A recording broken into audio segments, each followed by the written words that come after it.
it's hard for me to come up with examples of things that I would look at where I would be like, okay, yeah, that person, if this happened to that person, they truly probably shouldn't ever do that again. Right. So then you go through that thought experiment. You say, okay, let me come up with as many things that could happen clinically from a pain or injury perspective that would actually make me rule out certain activities for certain people for life or for a certain period of time. And I'm curious if you guys can come up with any. There's probably a good number of examples of this, but I think about this stuff and I run myself through this from time to time, and I will genuinely have a hard time.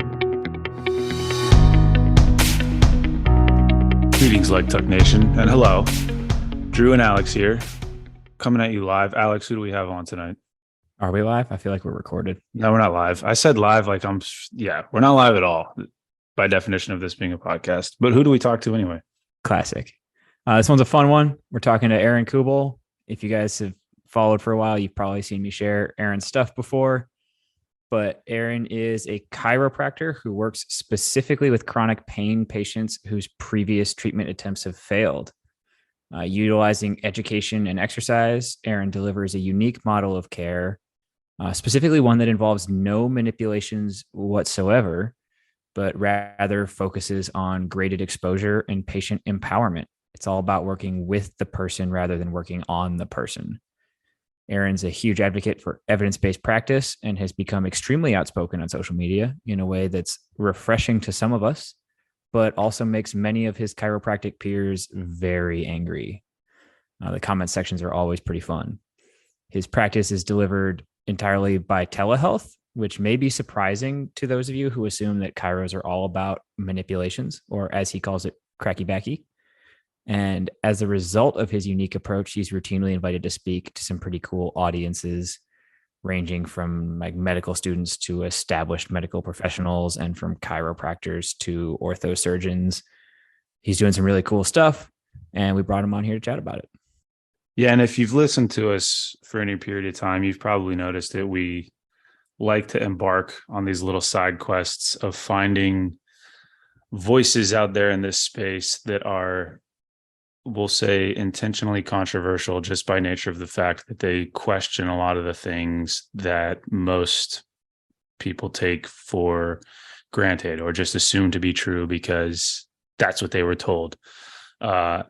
Angus was a great example of that. And then now following up with Aaron, I think you'll find a lot of similarities with regards to how these types of professionals look at the space and look at the problems they're presented with, and the solutions that they come up with are always exciting. And like we mentioned, somewhat controversial, but I think it's a net positive. So if you like what Aaron has to say, give us a like, give him a follow. There's a lot more content that he has online than what he just talks to us about today, and enjoy.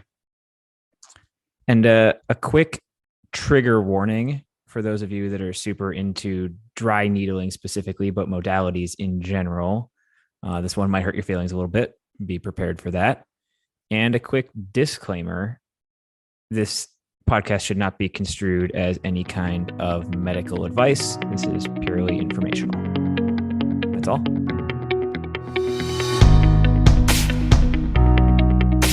Of the few things that people will tell me that they actually do like about me, it'll be how often I'm willing to be like, either I don't know that, or I was wrong, or like, I don't know enough about that to speak on that. So yeah, if you guys ask a question and I don't know the answer, I'll probably just turn it around and ask you guys, because we did in fact have a conversation about that exact topic on a previous episode. Like the fact that being willing to acknowledge the things you don't know buys you a lot of credibility on the things you're saying you do know, rather than pretending you know everything. 100%. Whenever I'm doing like Q&As and stuff, even if I get questions I don't know the answer to, it's not like I'll gloss over them. I will put them out and I will post them on my story, because I want people to say, I didn't answer that one because I didn't know it. Now I'm telling you that I don't know it. And yeah, people like that shit. And it's easier to handle too, because I don't know it. All right, I'm going to start this off with a Hail Mary, because I've been thinking about it. I was like, let's just go wild with this. Aaron, what is pain? I don't know. There we go. Started off on the right foot. I have no idea. I don't know. Yeah, we laid the groundwork. I don't know. I guess I'll broaden this a little bit because you touched on this a couple of times. I think from what I've seen, just this idea of like what is pain and what is injury? Like really? Pain is whatever the person says it is. And then injury, I guess I would say injury is something that like clearly impedes function in some way, but still not necessarily, because even pain can on its own can do that. Maybe injury has to be tissue damage driven, like in a clear way and in like a mechanistic way, like there was a clear moment that something happened. I don't know. I mean, like the words, I think the words are the hardest thing that we have to worry about like all the time, both with communicating with patients and with each other and communicating online and educating all that shit. Like using words and semantics, like people be like, oh, that's a semantics thing. Don't worry about it. It's like, that is the bulk of what I worry about because it is so easy to get wires crossed and misunderstand. And what one thing means to one person can be totally different to another. And that's how you end up with so many miscommunications. And the biggest breakdown that I see people have in care is miscommunication. So like, as hard as I think a lot of those conversations are, like what is pain, what is injury, the semantic stuff probably is much more important than people want it to be. It's definitely more important than I want it to be because I freaking hate thinking about that shit, but I do it all the time. Well, and part of the reason I ask is because I see this play out where, a patient might come in and think something, and then the words that the provider uses then start to shape their preconception of what they're even getting into in the first place. Mm-hmm. And I mean, this happens with some of the people I work with on a daily basis where it's like, hey, my knee hurts. It's like, okay, well, like, what does that actually mean? And if we acknowledge that, then what does that mean for your treatment? And then how much longer your treatment's going to take because you think X, Y, and Z. And so to your point, I think the semantics piece really is probably the bulk of it, as uncomfortable as that might be for some people. Mm-hmm. No, I think like, I don't know.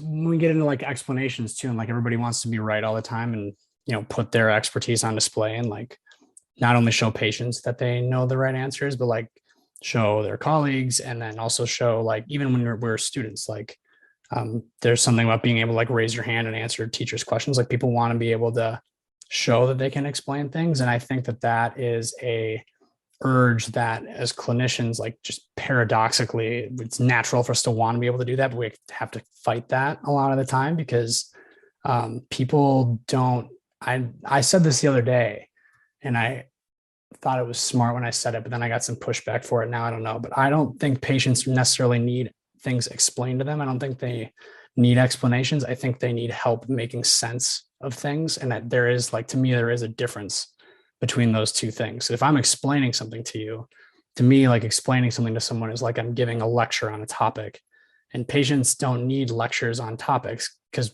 the truth is patients can find a free lecture on any topic at any time on the internet because that shit's out there. If they want a pain neuroscience lecture, it ain't too hard to go find a Lorimer Mosley talk on YouTube and watch that for free. They don't come to clinicians like seeking that out. And that's not the thing that you provide them that's valuable. But what they can't get for free and what's actually going to probably help them is this idea of like making sense of the situation. And it's the difference being like on one end, you're just explaining and just stating fact abstractly out into the air. And the other one, you're trying to fit something you know to be true to something that person knows to be true, which is their own experience, and kind of figure out the places where those two meet.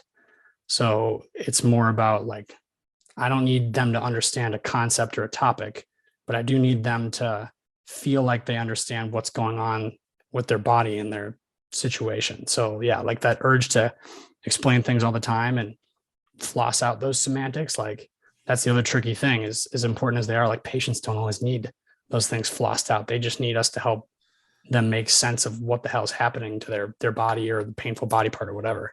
You're getting really close to something that Drew actually talks about all the time. Cause like one of Drew's big things is like athlete centric programming or athlete centric coaching and all that kind of stuff. And you can expand that to like patient centric care versus provider centric care.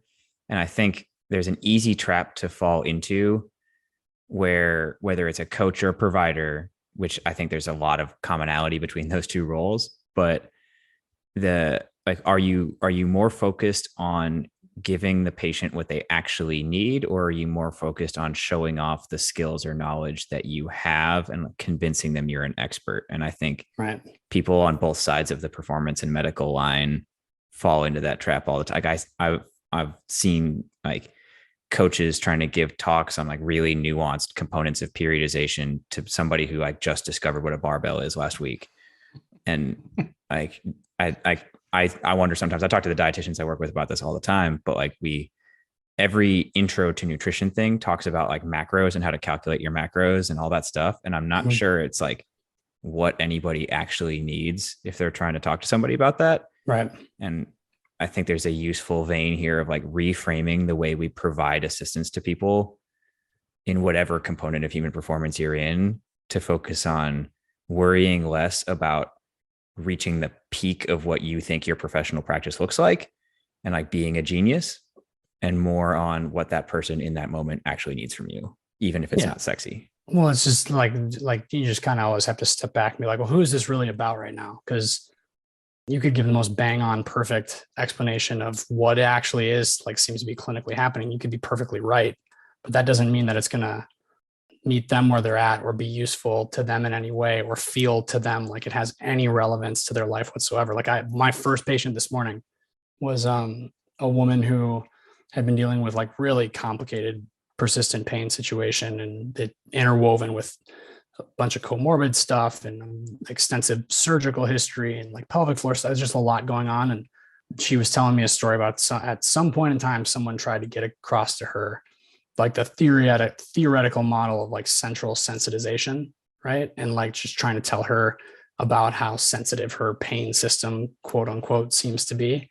And all she's telling me about with this whole story is how much she hated what he said. And the whole time I'm sitting there, I'm like, the irony here is that like there are a lot of aspects to what this person told this woman that was correct, but look what it did to her. Like the way she was talking, she basically said, she was like, I would never see that person again. Like, I don't even trust that provider anymore because it felt like they didn't understand me or what I was going through. So yeah, it's like you can have all the perfect right answers for everything, but that doesn't mean you're going to ever hit with anybody. It's kind of like social media content. Like I can make the most factual, perfect shit in the world, but if it doesn't connect with the audience I need it to connect with, I'm not going to get anything out of it. Neither are they. Like my page won't grow and they won't learn anything. So like a lot of this is just not really even about clinical work and much more just about like interacting with people, which is like everything. So this segues into something that I wanted to pull out of you've posted about this, I think, a couple of times, but,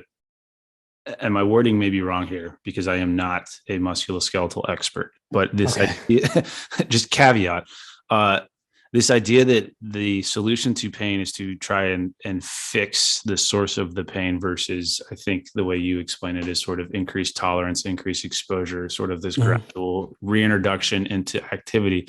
The reason why that's interesting to me is because, again, one of the things that I see on a daily basis, especially Army specific, because now we have this PT test that involves resistance. I mean, there's a deadlift component to it. There's weighted movements. And so there's a lot of hesitation that people have around graded exposure and all that, especially when we deal with injury. And so I'd be curious to unpack that kind of from this lens that we're coming at it, this idea of like a more biopsychosocial, if you will, approach to pain science. I don't even know if there was a question in that or if I just said a lot of big words. Give me a one sentence question.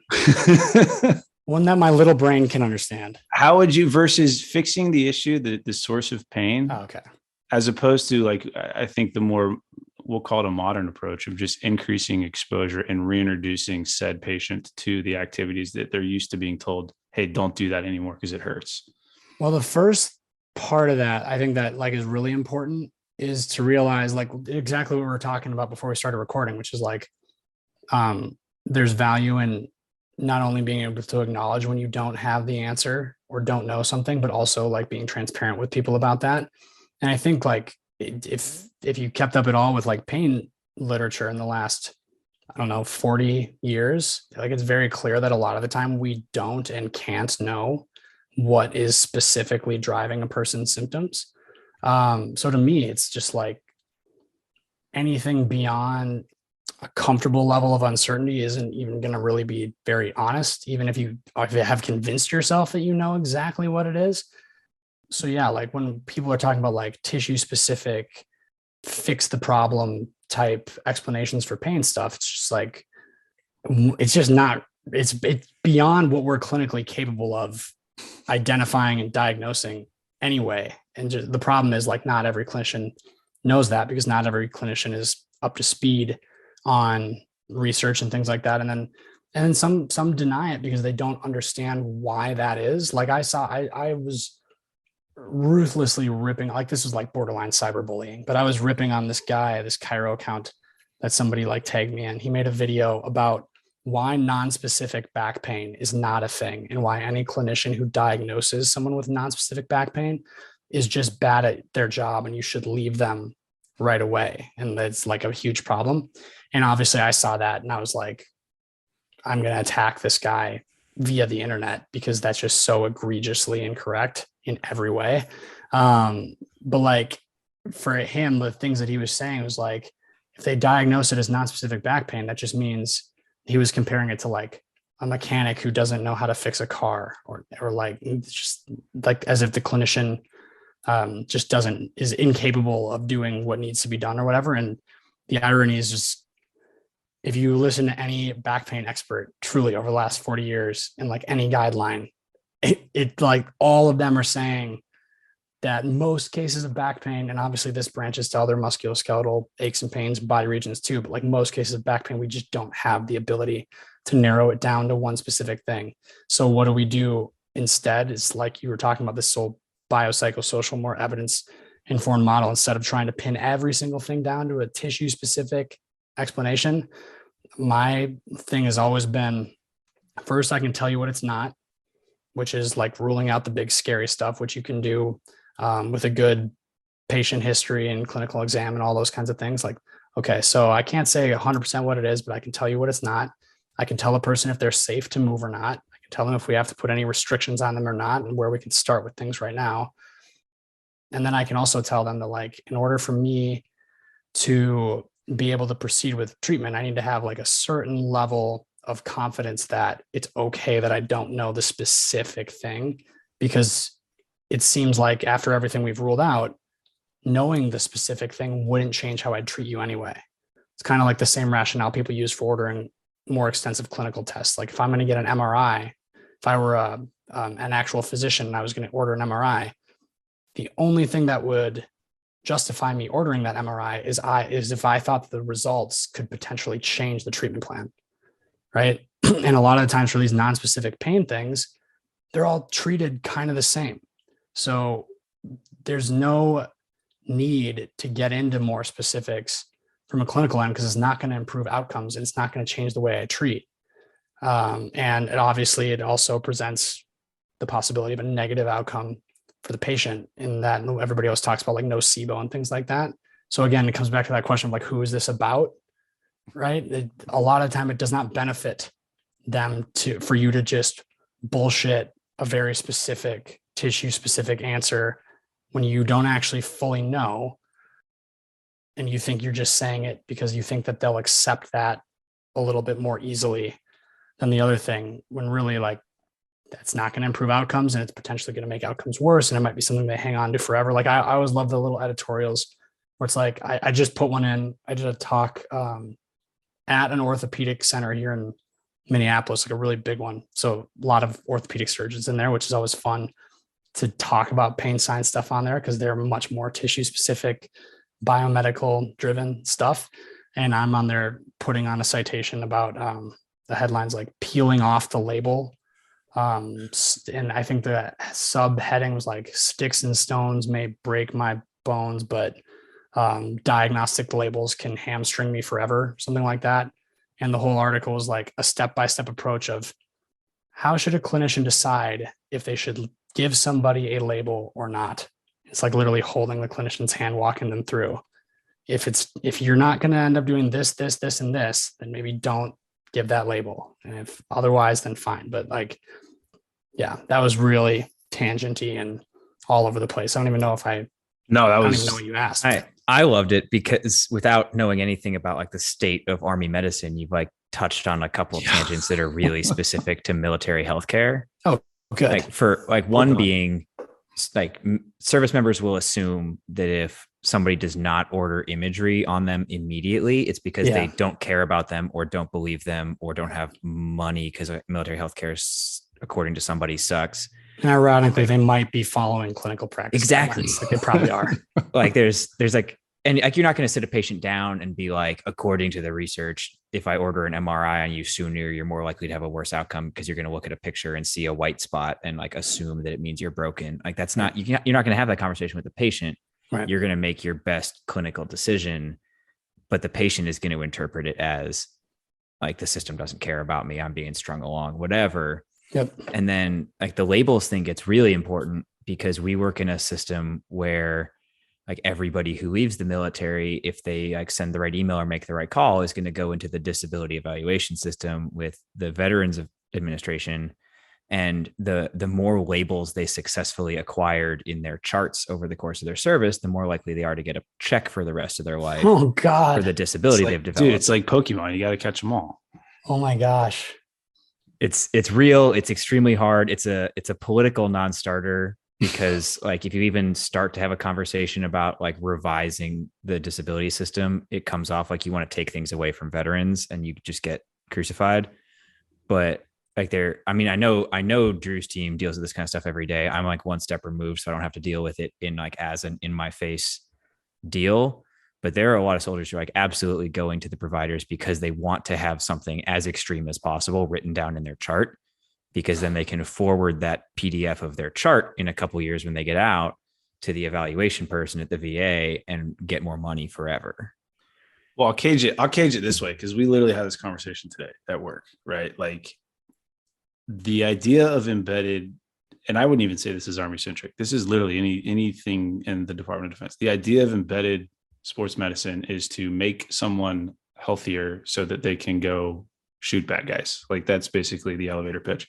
However, the way that military medicine works is, like Alex mentioned, the more broken you are, the more financially incentivized you become. So it's this like weird dichotomy of like, why isn't this embedded model working? Oh, but here's a bunch of money because you're more hurt than the next guy. And so we aren't going to solve that issue, the three of us here on this podcast tonight, unfortunately, but you can see my face. You can tell I'm trying to. Yeah, no, I totally get it. And it's just more complicated than I. For the listeners who don't get to see the video, he's been like crunching stuff hard in his brain for the last couple of minutes in just like shock that we would build a system like this. But you don't, I don't think, and I'm just kind of thinking out loud here, but I don't think a lot of folks in our space think of it that way.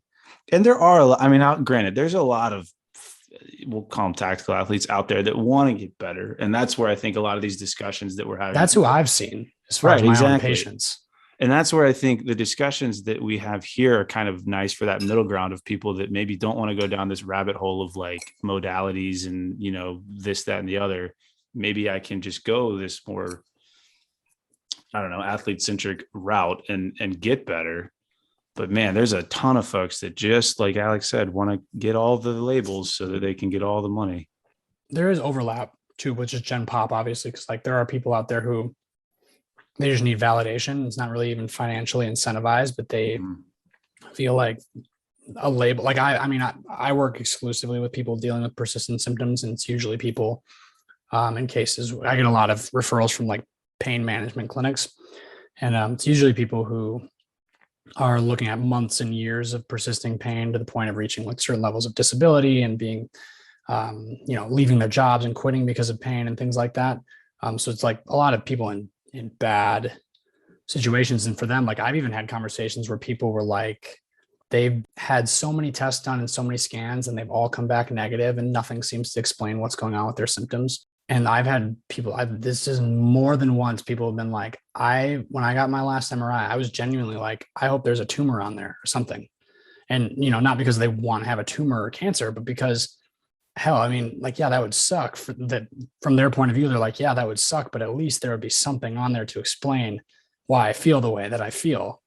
And I would have that validation. And then the people around me would stop fucking asking me what's going on and why I feel this way. And because then you can just be like, well, it's right there, big ass tumor. That would be the problem. Like I've had people literally express like to them, that would be a positive finding in like a really good thing for them, not because it would like improve their life, because it wouldn't, that would be very bad, but just because it would at least give them validation. So not financially incentivized in that example, but I do understand like the patient desire. And that's where I said like the difference between lecturing and helping people make sense of pain is we have to kind of be able to use communication to bridge that gap between us being over here being like, we're trying to stay away from a label and them seeking it.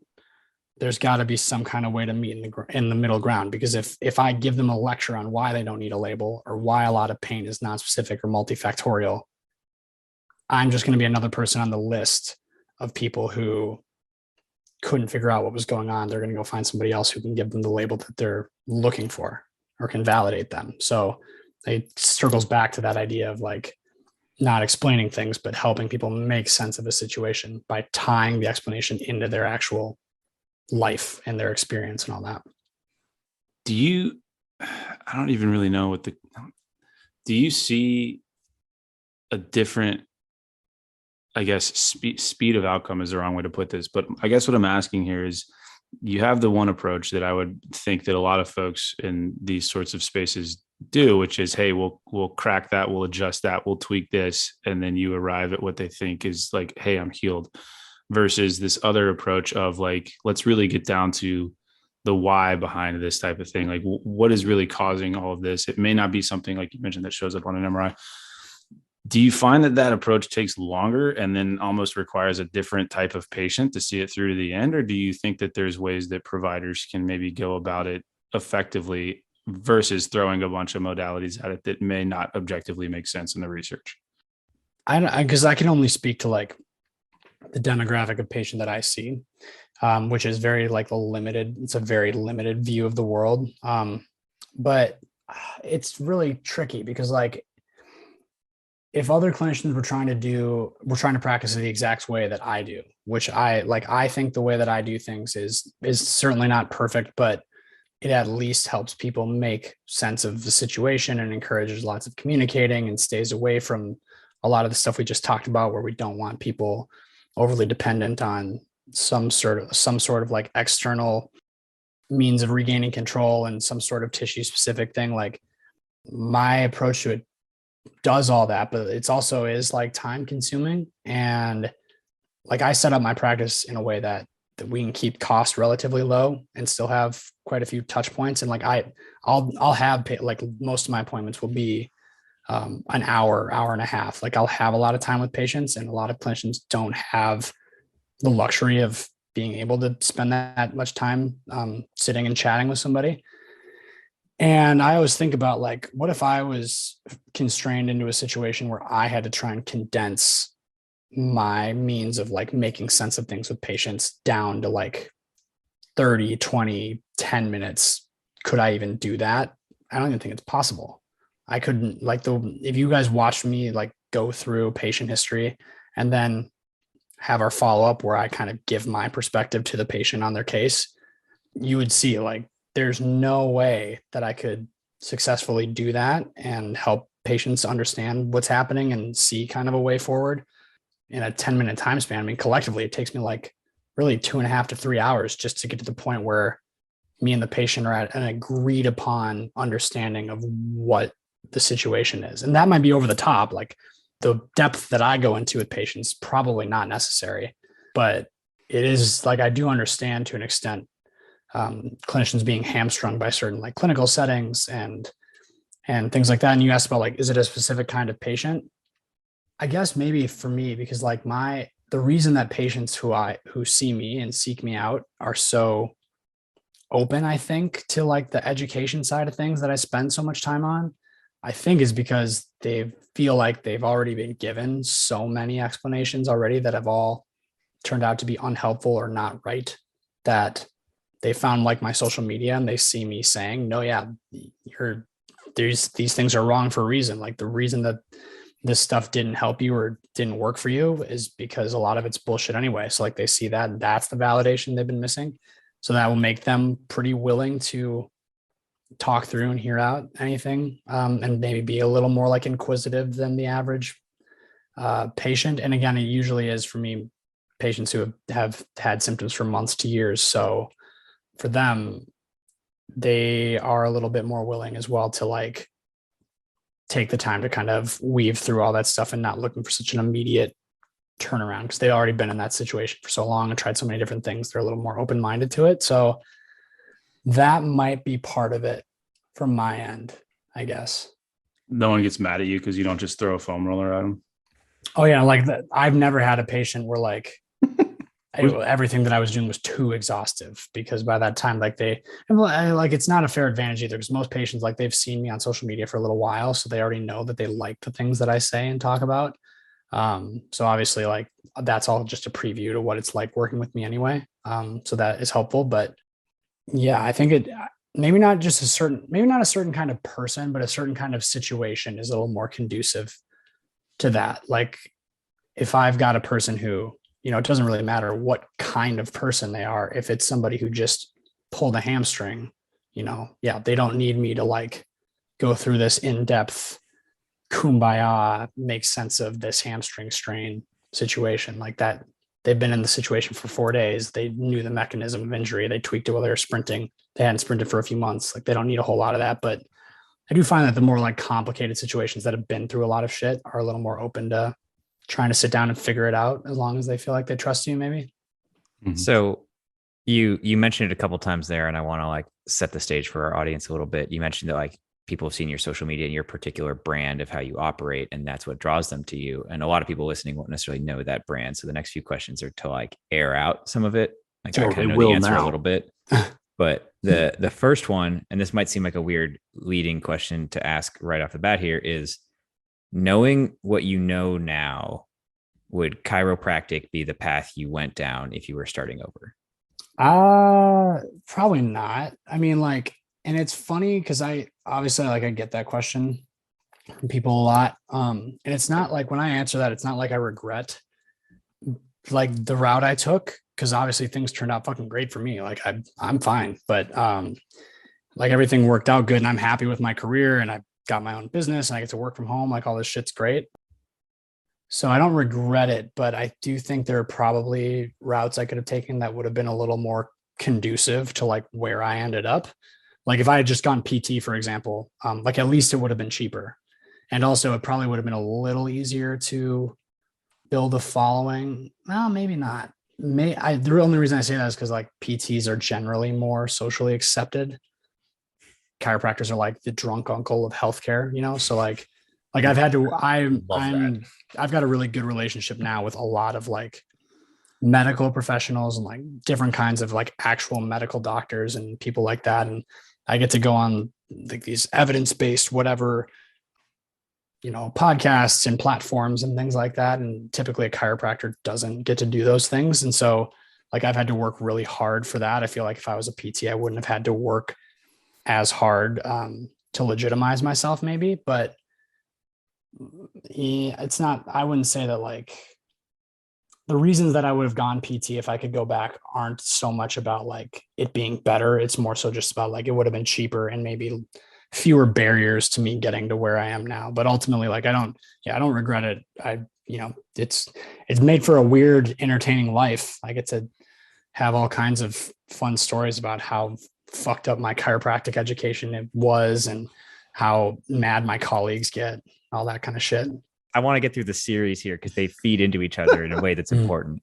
The next question that'll like probably help give some context to the first question for people who don't follow your platform and stuff.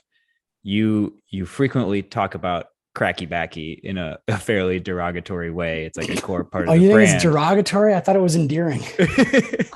So my question about it is like, what is your stance on like the whole adjustment thing, given that you are a chiropractor and that's like the core of the identity of the field? You gotta crack stuff, man. It's so stupid. Like, it's just so stupid. I can never seem to get chiropractors who are upset with me, or even physical therapists who get upset with me. I can never seem to get them to understand that like, I don't have a problem with cracking joints in a vacuum. Like, fine, whatever. Like, I think it's dumb and silly. And I genuinely, at this point in my life, view it as a party trick, not a healthcare intervention. Like, I literally these days will only do it to my friends when I'm hammered at a party and I'm like trying to be funny. But outside of that, I don't do it. I haven't done it professionally a single time. I haven't done it since I was a student. It's just, to me, it's like, I don't have a problem. That probably made it sound like I have a problem with it, but I have a problem. I have a problem Having with said a that, lot of the narratives and the explanations that are used, not only to justify it as a treatment, and then also to explain any potential benefit that the patient thinks they're experiencing, or the patient like feels like they attribute to the treatment. A lot of the stuff we use to explain that shit is just so egregiously like, no, I'm not realigning people's bones or removing joint restrictions, whatever those are. And I'm not like, like all that stuff's horseshit, but that's the only way that clinicians can sell it, because it's such a stupid treatment that unless you explain it that way, it doesn't really make any sense. Like, why are we even bothering with this? So I understand where those narratives come from, but really then that just fits more to my point of, okay, if the intervention is so dumb that we need to say some crazy shit like I'm aligning your spine, my God, could you imagine the power I would wield if I actually learned a skill set in school that would allow me to shape a person's spine with my bare hands? Do you understand? That's worth more than $200,000. That is a magical gift. Okay. Like, if the intervention is that dumb that we have to have that fantastical of an explaining to even justify it as a treatment option to a patient, then it's probably not worth doing anyway, because it's just that silly. I want to close this out with a final question in the series. And like, I could be crazy here. What a beautiful series, Alex. But I think, to like putting cracky backy in context, there are a ton of modalities that are used in the musculoskeletal injury space that do not have a lot of evidence for being effective, but people seem to be okay with it, and including exercise. Shout out foam rollers. Is there an ethical dilemma in that if a patient believes it helps, it could help, and like talking too much about how it doesn't help might take a tool out of our kit that we could use to help them if we had only lied to bullshit them? Bag. Well, it's just like, I don't know, man. Is it okay to lie to people if you think it'll make things easier? Depends on the moral framework you live in, right? Like, right. And we're healthcare providers and swear oaths to, do no harm and all that shit. And if our lives carry the potential to do more harm than good, and the amount of good they can do is pretty limited, and the amount of harm they can do is quite large, then to me, it's like, I don't really know how you can justify that. Problem is, a lot of the time clinicians aren't technically lying, because a lot of them just haven't read enough to know that what they're saying is not correct. So is it lying if you just don't know that you're not removing a joint restriction or fixing alignment? Like, you're not being truthful, but you think you are. So I guess you're not technically lying. But like the whole thing about that too, that's funny is so many people want to point at, and I've done this too. I once made a video on it and then I learned more and stopped saying these things. But when people are like, oh, but if a person believes it will work, then it might work better. Like, the studies that a lot of that comes from, a lot of them are from Bielowski, and like, he's a great researcher and a great scientist, but like, these are not the most robust studies in the world with the largest effect sizes in the world that really justify us saying, well, if the patient's bought in and they believe it's going to work, then the treatment will be more effective. That's not really, like, those studies that people get that from are not really a justification to intentionally tell people the wrong thing. So like you said, like, a lot of modalities out there don't have super, super great evidence as far as like their efficacy as a pain treatment.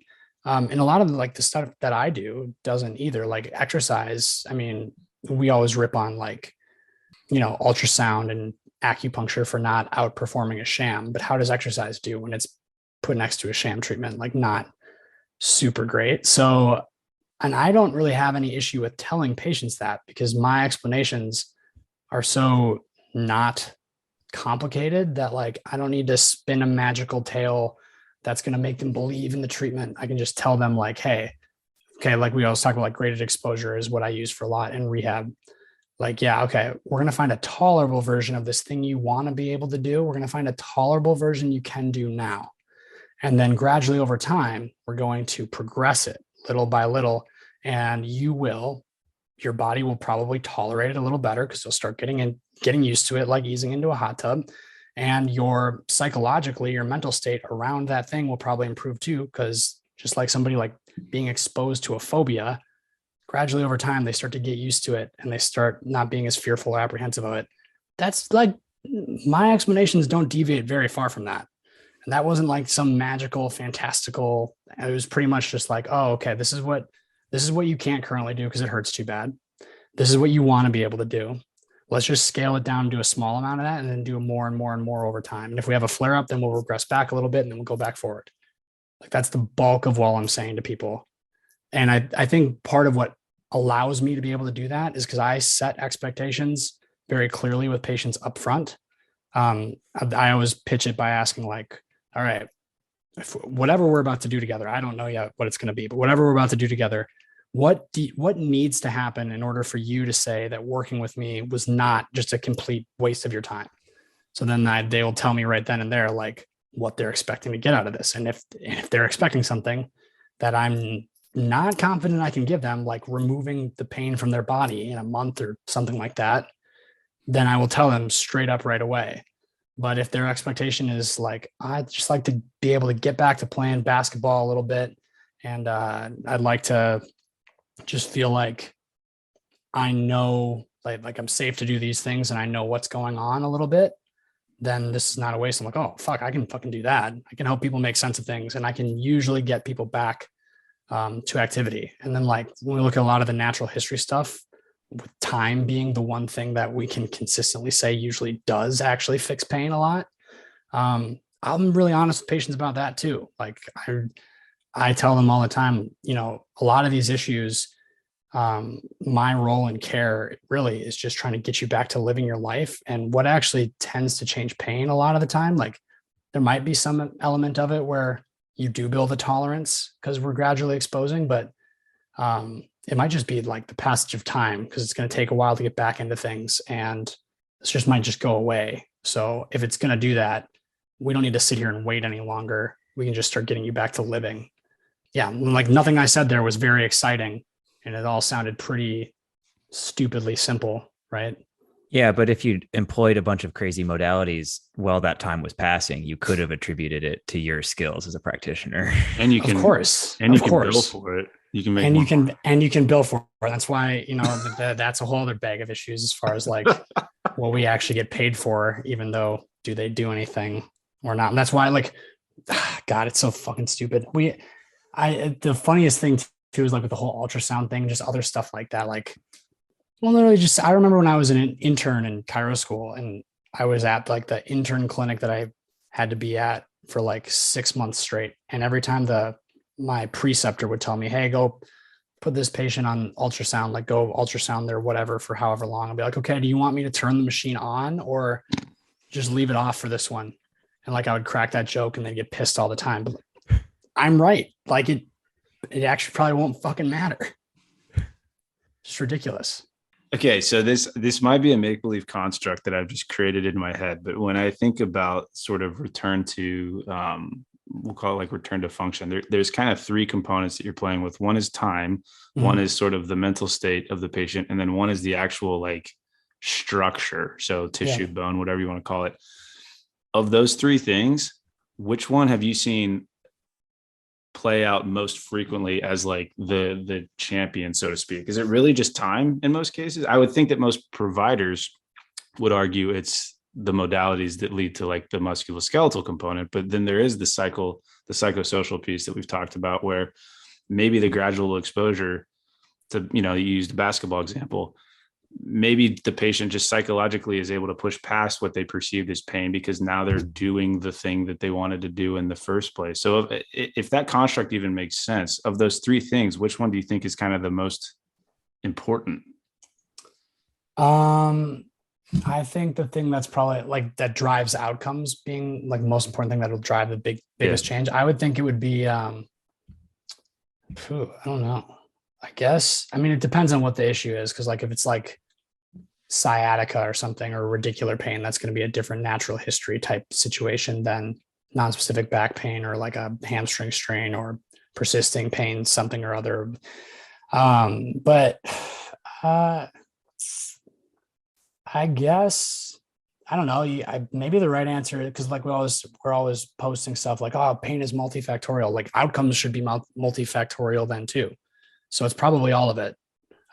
It's probably some element of like, yeah, people feeling psychologically ready, and probably some of it's time, and probably some of it is tissues building a tolerance to things. And yeah, so like, yeah, that's probably the way I would look at it. And people are like, what drives the outcome? Is it this one specific thing? It's like, well, if we're trying to steer away from one specific thing as far as how we diagnose and label shit, then we should probably also, as far as attributing outcomes, look at those as multifactorial entities too. It's probably all of it.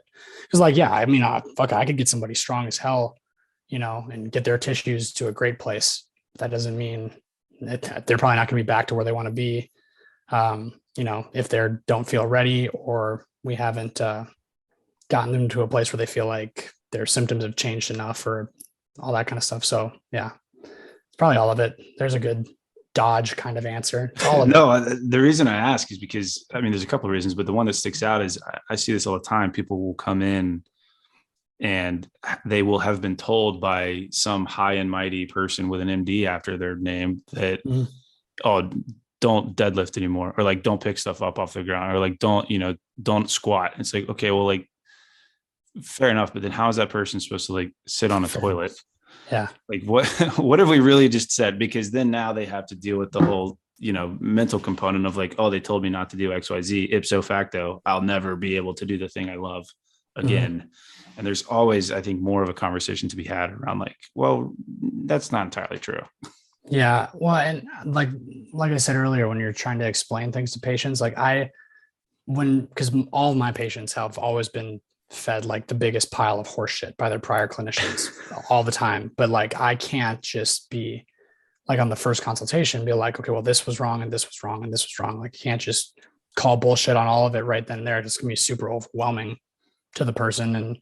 And so like, I like calling on, if somebody's been told something like that, like you can never squat again, I think it's more helpful, instead of saying like the prior person was wrong, just more of like whenever the relationship's at a point where you can maybe start poking into some of those things and maybe defining some of those expectations, just always calling on their own story and experience and being like, okay, well, I mean, let's just think about this. Like, if you can't squat anymore safely, right? Like, what's the limit they put on you? You said don't squat over 10 pounds or whatever it is. Okay, well, I mean, how different is that really from squatting on a toilet? And you do that every day, right? And then like worrying about, putting pressure on your back or something, like, how much pressure you're exerting on your back when you're like squeezing to take a shit really hard, and you're doing this all the time and it's not making things dramatically worse. I think like there might be reason to expect that you can do some of those things. So, I mean, that is just a crude example of what it might look like to like point at different things, just using evidence from their own life rather than throwing evidence at them from research journals. Is just a lot more helpful. But like, and I did this not that long ago. It was a military guy, and his goal was, this is a perfect example, actually. His goal was to get back to, you guys have to help me, this test, physical ACFT. test. That's the one. What is it? ACFT. ACFT. And what does that all include again? I want to make sure it's the right one. Brief spiel. It's the Army Combat Fitness Test. It's a deadlift. It's a medicine ball throw. It's a sprint with a sled. Isn't there and a crawl too, and like all kinds of shit like that or something? Maybe a carry, maybe a sprint, and there's a carry, a sprint, and a drag. There's not currently a crawl. Okay. I mean, we're getting ideas here, but who knows? Perfect example. Okay. So carry, sprint, drag, like those are very dynamic, demanding movements, right? And you're doing it timed, right? Yeah. So you got to, not only are you doing things that are already physically demanding, but you have to do them at a higher pace and be like fit and do them in a certain amount of time. It's super tactical, Aaron. It's super tactical. Okay. I sense a joke, but I'm just going to keep going. So the guy was told by his orthopedist because he had a graft done, I think, on his patellar tendon. No, maybe it was like behind his patella. I don't even remember what the specific surgery was, but he had a graft put in. He had some kind of knee surgery, and he was told by the physician that you can't do the ACFT again. So like you can't be in active duty, or you can't like get back into service, or you just have to be done now. You can't do the ACFT. That's what he was told. But then he also told the guy asked, okay, well, can I go work out? Can I train in the gym? And the doctor put 0 limitations on the guy in the gym, but said, you can't get to the point where you can do that test again. And I just said to the guy, okay, I'm not necessarily saying he's wrong. I don't even know what surgery he did, but I just want to ask you this as the patient. I want to ask you what you think of this. So you've probably seen how stupid people can be in a gym and the crazy shit they can do to themselves if they don't know what they're doing. And he told you, don't do that test that involves a few pretty basic movements done at a high pace and trying to be an athlete about it, right? I get that, but they're basic movements. And he said, you can't do that, but the gym is free reign. And there's so many different exercises a person could do in a gym to fuck up a graft, theoretically. Like if he could fuck up his graft by doing a carry, a sprint, a med ball throw, or whatever else you guys said, then you would think there's probably a whole bunch of stuff in a gym setting that he should definitely stay away from if he can mess up the graft doing those things. So I was just saying this to the guy. I was like, do you see the mismatch here where it's like one set of rules does not match the other set of rules? Like if that whole thing was true about the ACFT and him never being able to do that again because of the graft, if I was the physician behind that and I thought that was true, then I would have some very strict guidelines on him for what he can and cannot do in the gym, right? But no, it's free reign. Do whatever you want in the gym. Like it just didn't make any sense. I was like, I think you can probably do both if one is okay, but the other is not. And that's the kind of thing that I like pointing out. It's like using their own experience instead of being like, no, that's horseshit. Let's just go do it or whatever. Maybe the better way to say it is trying to point out things in their own life that'll make them kind of come to their own realizations about what they can and can't do, that kind of thing. But that was like an exact example of probably like 2 weeks ago. I had that. I'm just thinking like, what if he did the ACFT in a gym? Is that like the gym the gym's this safe zone. Yeah, so it's like gymception. There were no limits on me if I was in the gym, so I'll just do it in here. Yeah, just made no sense. I'll offer a window into like our bureaucratic nonsense. Sure. And like you mentioned patellar graft, which like I had a patellar tendon autograft on my ACL. In your knee, by the way. And thanks. Now I know too. Yeah, good. So like I tore my ACL. Also your knee. Was going to get the surgery, all that stuff. And it like an important background note here is that when you're injured and there's some kind of limitation around your injury, providers put you on a profile. That's what it's called. And there are 2 types of profiles. There's a temporary profile, which obviously implies that you're going to get better from it. And there's a permanent profile. Mm-hmm. And ironically, permanent profiles are not technically permanent. They're just long-term. But we've talked about how words matter, right? And so permanent sounds permanent, right? So they asked me after my knee surgery, do you want a temporary profile or a permanent profile? I'm like, it's weird that you're asking me, but I would like to get better. So temporary, please. And then I'll have one of those. And then I was informed a couple months later that you cannot go to training courses on a temporary profile. You have to either recover or you have to be on a permanent profile. And then you just like, they know your limitations when you're there. Well, I had a course I had to go to advance my career. So I call the guy up. And I'm like, hey, is it possible to change this thing to a permanent profile? He's like, yeah, no problem. Gotcha. So they changed it to a permanent profile. And at that point, it was up to me, right? Because nobody's ever going to question me on getting better.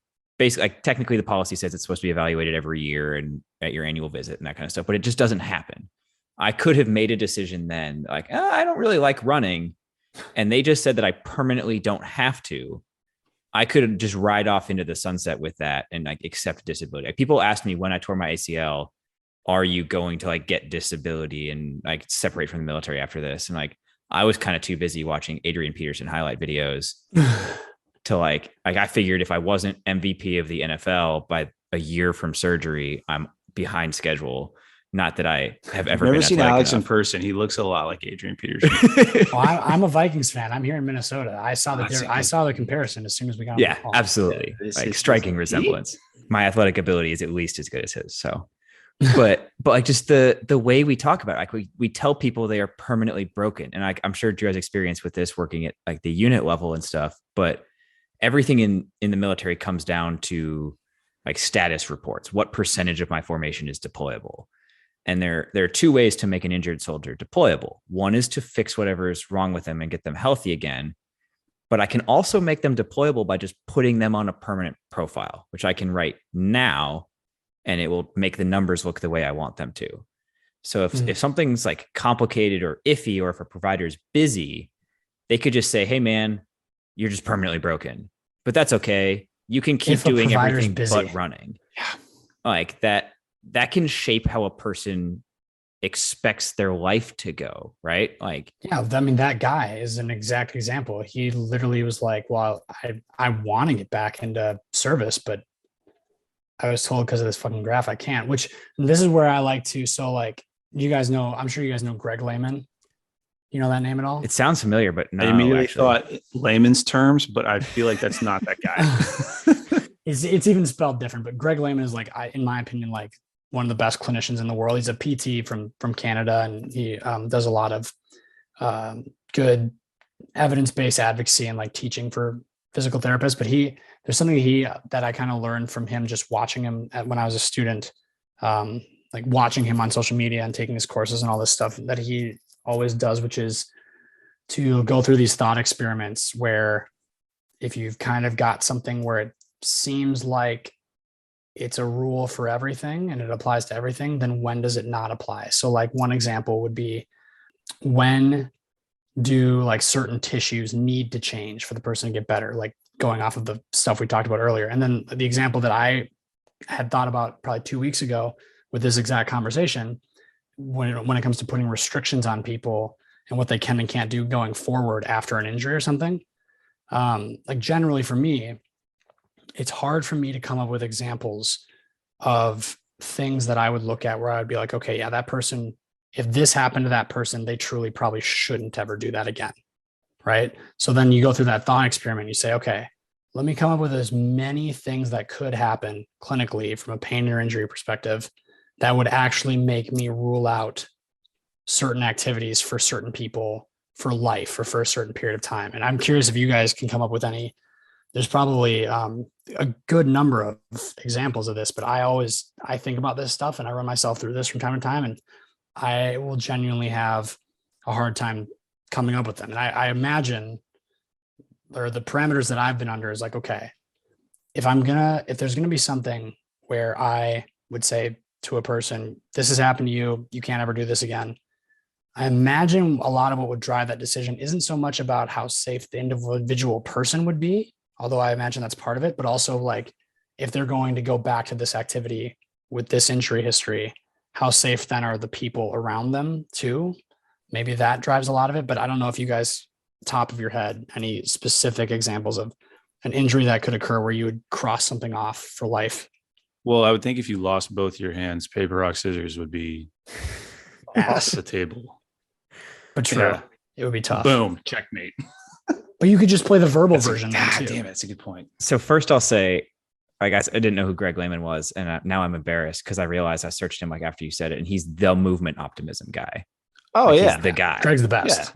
So like, I apologize for my ignorance. Anyway. Yeah. It's 2022. You got to use people's handles now, not their names. I think I largely learned how to think critically from just observing him on social media for like 5 straight years. Like I genuinely think before I had started doing that and just paying attention to everything the guy did, I don't think I actually knew how to critically think. But yeah, he's a good That's one. awesome. But like my initial answer to your question about like what injury would it take to rule out something for life, this is kind of like a non-answer, but like a story sort of. But like when you're running around serving in the Army, you start bumping into people who've been through some pretty interesting injury histories. And like I've served with several people who were missing a leg. I served with one guy who was like burned over like a solid half of his body to the point that like the skin is like shriveled up and I can see his musculature under it and it's pretty messed up from it. I've served with a guy who was like a good half inch shorter than he was when he joined the army because shrapnel had gone through his spine.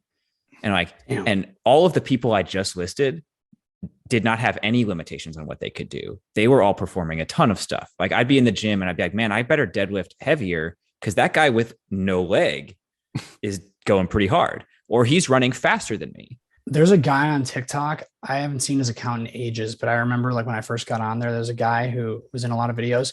I mean, this man he exists nipples up. He does not have a body below like his breast line. Yeah. There's belly button down. There's nothing, Yeah. no legs, no. I mean, it's not even that he's like in half. It is nipples down. So this Yeah. guy is literally just shoulders and head. And he is more jacked and stronger and capable of doing more with his upper body Yeah. than I think I could ever I've actually. seen that guy do box jumps. Not saying he should be deployed or anything like that, but Yeah. it's pretty Like absurd. several guys come to mind with stories like that. Like there's a guy named Todd Love. He was a Marine Lance Corporal, lost his legs like at the waist and one of his arms, and like proceeded to run a couple Spartan races. And then like a guy who was a few classes ahead of me in school, like we were both active duty at the same time. He got blown up. He set the record for most blood transfusions and then living. And there's What a fucking awful record. yeah, it's to set. pretty brutal. Like Oh my everybody God. at the forward operating base had to donate blood like at least twice to like keep this guy alive. It's terrifying. But Jesus. there's an interview with him really shortly after he was like stabilized, right? Not like constantly under intensive care. And like I forget what the question was, something that like what changed after your injury? And he's like, well, you know, push-ups got a lot easier. And then he proceeds to start doing these like he's like, my body weight is like 60% less than it was. So like he starts doing push-ups. I'm like, what? Dude, that even just like outside of military stuff, fucking we mentioned football or something about that earlier. Like I used this example with a patient. God, I think it was literally just last like Monday, but this guy had persistent pain throughout his knee, lower leg, and he like cut out everything out of his life. The only thing he wanted was just get back and play rec basketball, which is not the tallest ask in the world. But when I asked him, I was like, do you think it's actually like a possibility for you to do that? How far away from that do you feel? He's like, I actually don't think that that's going to be something that can happen. And then as part of our follow-ups, once we had a little bit better understanding of each other, and I felt like it was like, he trusted me enough where this would be okay to do. I knew he was a big NFL fan. So I pointed at Alex Smith. Mm-hmm. You remember the whole Alex Smith thing? Like I showed him like pictures of Alex Smith's leg. Mm-hmm. I mean, Alex Smith's leg looked like it was like, I mean, being held together by like Scotch tape. And he went back and played a full season of NFL, maybe not a full season, but he played NFL football and won comeback player of the year on that leg. I mean, like, and you could visibly see when you watched him on TV that one leg looked very different from the other one. Mm. And he was able to go out and play like the most violent sport on earth with that situation going on. And then I was like, so then I just flipped it back to the guy. And again, like I made sure our relationship was at a point where I could do this, because obviously you can't do this with someone that you just met. But then I flipped it back to the guy and I'm like, so do you still feel like that there's no way that with your knee being the way it is that we could get you back to playing rec basketball? Not trying to belittle him and make him feel shitty about it, but just trying to give him some perspective on this is kind of the upper limit of human adaptability. And we're not trying to get that out of you. We're just trying to get this little jump. And I think it's a lot more realistic than you might have expected. But yeah, I mean, like, so do you see why I like, this is a good thought experiment, why it's a hard question? Because I don't know.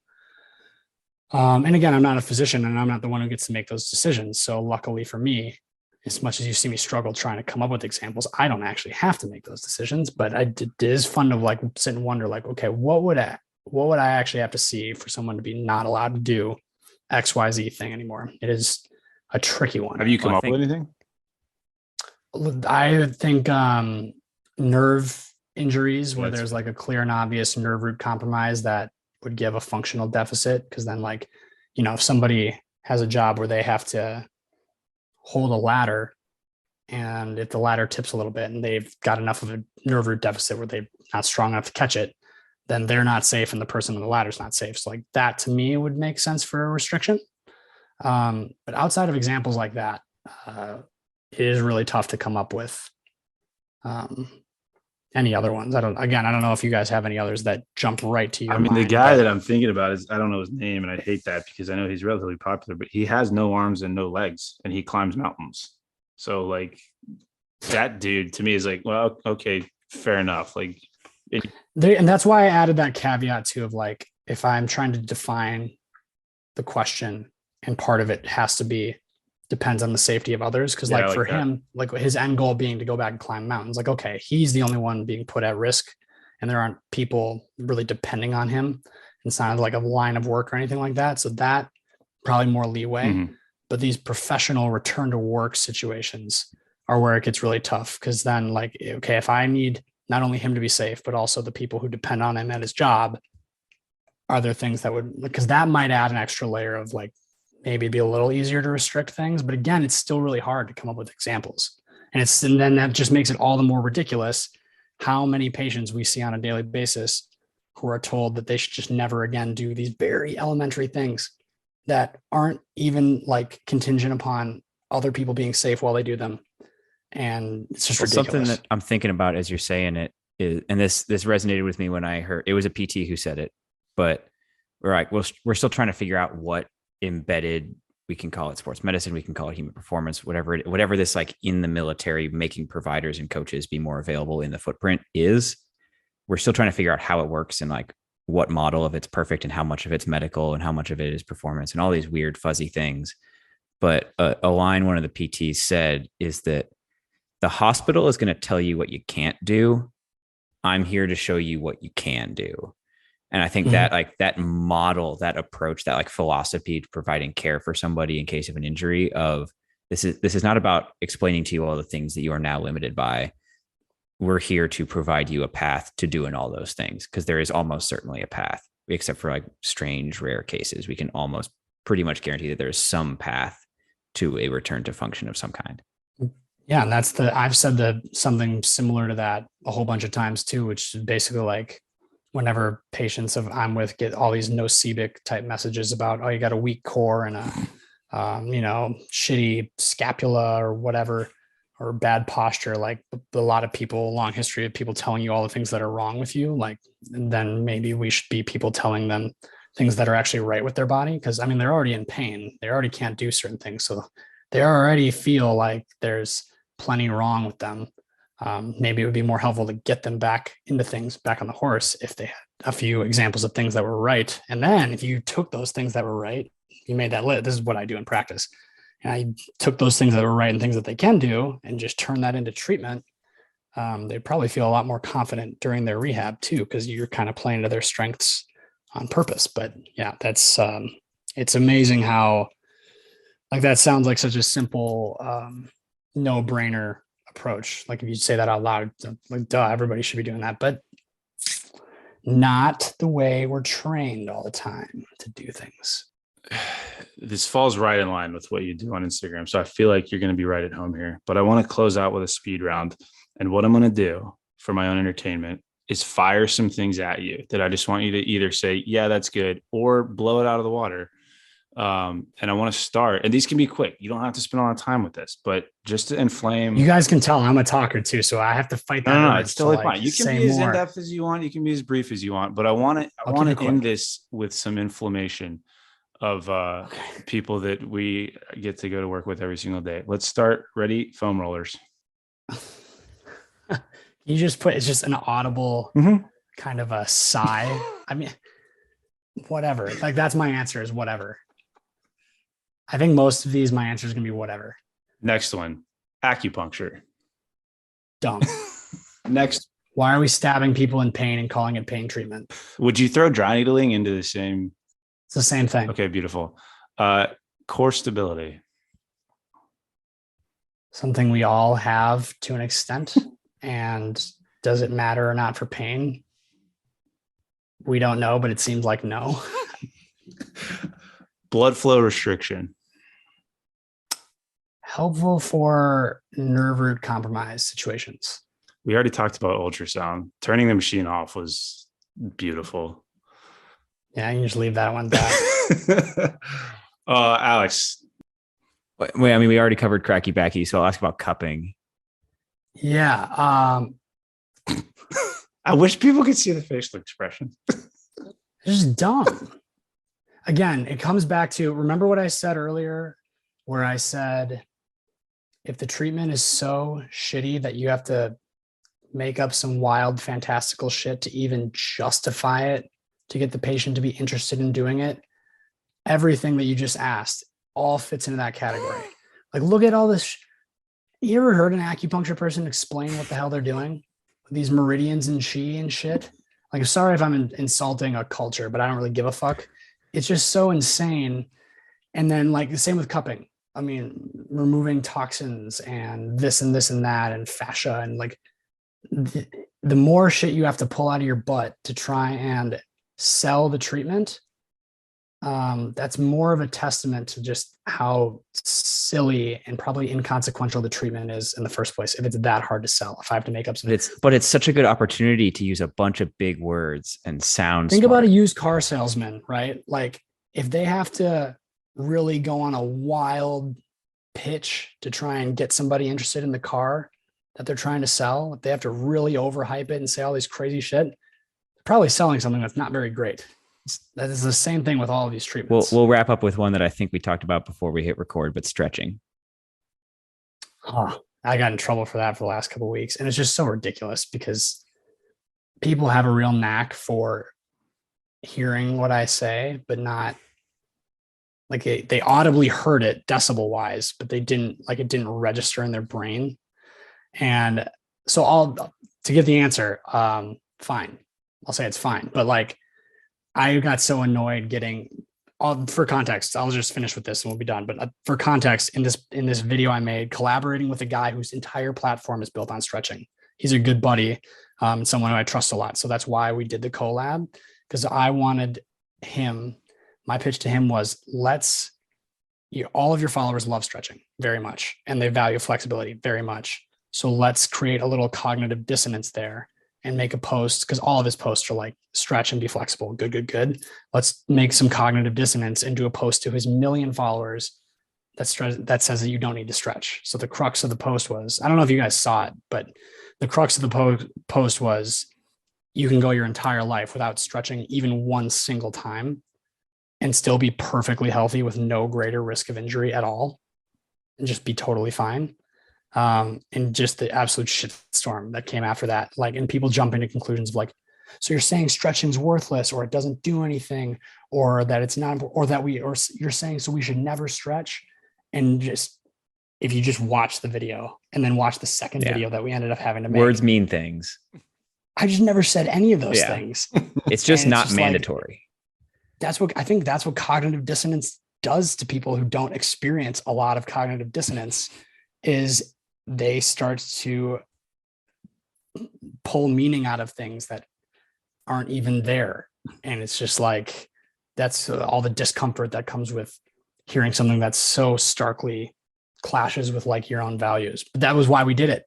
And it basically, like, that was my idea. And I was like, this is gonna be so great. It's so cool to, like, show people a different perspective. And all it ended up with was me getting like cyberbullied for like 7 days by people who really love yoga. So they're probably watching. What a fun idea too. Because I mean, I can imagine someone sitting there foam rolling their quad with a lacrosse ball, watching you talk about this on their phone and just getting so pissed off. It's just so ridiculous, because I wasn't even like mean about it. I was like, literally, my tone was, you actually don't have to do this if you don't want to, but you can if you like. Like, that was kind of the extent of it. But I am kind of like a sarcastic dick, so I think that's kind of what they picked up on. And then, I don't know, it's just like, the funny thing is, like, I think I even said in both videos, I even listed a couple benefits of stretching and a few reasons why someone might do it where it would be valuable. And still their takeaway was like, so you're saying we shouldn't stretch, or that doesn't do anything, or that doesn't work? So it's just like, no, it's just not that fucking important. And if you never do it ever, your life will probably be no different than it is now. And that was it. And there's the internet for you. But yeah, my answer is stretching is fine. Because we're coming towards a close here, I just want to make sure people are listening to the actual words that he's saying. No, they're going to tell you that Aaron bashes stretching and dry needling. I'm going to hear it. I guarantee I'm going to hear about this. I can't wait. I do bash dry needling. I just want to be clear. I do think that's dumb shit. If people want to get mad at me for saying that dry needling is stupid and doesn't do anything, that I'm okay with. That, as far as listening to my words, I am saying. I've apologized in the past for things that I've taught to people and believed and stuff. And like I did teach a course where I taught a few things that I don't know if I agree with in the past. I didn't just to be clear, you did not teach a stuff. dry needling course, did you? No, Okay, but when good. we did self-myofascial release, which was a block of instruction, like it starts with like an explanation of what a trigger point is that is not real. See, and that's what's crazy. Like, again, what did I say earlier about the used car thing and like the how can you tell a treatment's not super great when you have to say a lot of crazy wild stuff to sell Yeah. it? Like, if I'm selling that treatment, the way I would sell it would be sometimes it feels good to rub areas that hurt. Yeah. And it's okay, and we're not saying it's bad, and that's fine, and you can keep And that doing would be it. perfectly well supported by evidence. But as soon as we start talking about trigger points, I have stuff like right over there. I know people can't see the video, but like on that side of my room, there are tools that like exist for self-myofascial release stuff that I use occasionally. And I'm not saying they're bad. I'm just saying we make up stories about why they're good that we didn't need to make up in the to first sell place. a used car. That's what we do. Yeah. Yeah. And then we're like, the patient wants this. Like, do they want it or did you sell it to them by saying some crazy shit? So I don't know. Oh my God, Aaron, thank you so much. I can't wait to hear what comes off the back end of this, but thank you for coming on. This has been hilarious. Hilarious. That's exactly what I was going for. So, no, this has been awesome, man. Thank you. No problem. Appreciate you.